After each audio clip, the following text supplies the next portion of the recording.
I'm also a member of the LGBT community, and I've been attending Pride since I was a teenager, and Right. specifically the Prides here, and Hmm. later on traveled. But I also think that's kind of you touched on a little bit about the work still being done, right? I think sometimes there's this misnomer that Pride is just a celebration and that's all it's ever been, and it's not. I mean, Pride at its core was in some regards an affront to the status quo intentionally. It was a way for us to come together and have a sense of community when we were fractured. In your opinion, what really does corporate responsibility as it relates to LGBT issues, what does that really mean? And like, what can we do to make sure that we're moving in the right direction? Have to be able to do some of that hard work. I think it's important for companies to provide that space and that resource right now. In addition to diversity inclusion issues, there's a lot of turbulence out, I think, in the greater society, if you will, right now, and there's a lot of uncertainty.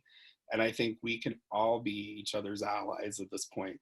Anything from diversity inclusion, like I don't understand what's happening in the Black Lives Matters movement, or how can I be a better partner for those in the LGBT community, or how can I be a support of somebody that may be struggling with being alone right now. So we've got a really broad range, but it really comes down to companies advertising that they're serious about diversity and inclusion, giving their team members the resources and the space, and leaders within the company actively driving those, and then sharing the results with their team members so they can see that their hard work is paying off.